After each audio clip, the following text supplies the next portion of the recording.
The topic of my talk entitles aplastic anemia. So, the exact pathophysiological mechanism of aplastic anemia is still obscure, and we are concentrating on that. Paul Ehrlich described the first case of aplastic anemia in a pregnant woman who died of marrow failure in 1888. Aplastic anemia is a condition which is usually fatal. There is no proper treatment of that. We have a hematology department in Calcutta School of Tropical Medicine. For a long time we have seen so many patients are coming with hematological abnormalities like leukemia, aplastic anemia, and myelodysplastic syndrome. Here I am concentrating mainly on the aplastic anemia. So to develop the aplastic anemia, we first thought, why the bone marrow failure? What is happening there? This is the biology of hematopoiesis, and the two niches are the proper interplay in between them makes the cells mature. And for the steady state hematopoiesis, the property of self-renewal and proliferation differentiation, the stromal cell support, all these are very much necessary. So gradually I will concentrate on each and every aspect of the development of bone marrow failure condition.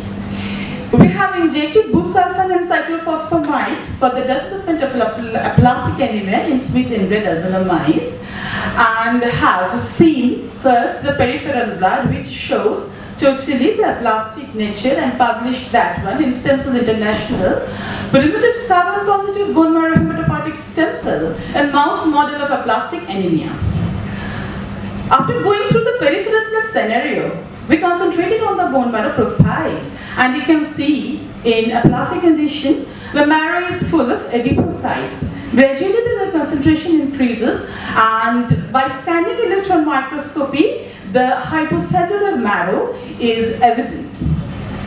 And this is primitive carbon positive bone marrow HSC mouse model of aplastic anemia shows the carbon positive, c-KIT positive primitive cell population, which is gradually diminishing in a plastic condition, and the bright population is affected more than the general population. There are various reasons of development of aplastic anemia. The xenobiotic insult is one of them. When there is pesticide-induced alteration of marrow function, it has been seen the SLAM markers tied to 150 to 44, they are down-regulated. This is alteration of marrow stromal microenvironment and apoptosis mechanism. We have seen how in case of aplastic anemia, the apoptosis is taking place, whether the apoptotic molecule, the external pathway, internal pathway are getting affected or not. We have done the whole pathway. But for the lecture purpose, I have picked up a few molecules. The token slide is being, I am showing you the token slide where the MAP kinase pathway I am concentrating. You know that P38, ARF and JUNK are the three downstream molecules of MAP pathway. So here I have seen apoptosis signal regulating kinase 1, that is the first one, ask one. Next JUNK, JNK, and the third one, the ultimate executioner of apoptosis is the CLIF-Cas3, and their expression has increased. Another particular property is the cellular granularity. The cellular granularity can be seen by fluorescence activated cell sorter, where the cells, when they are more granular, will go to a different zone.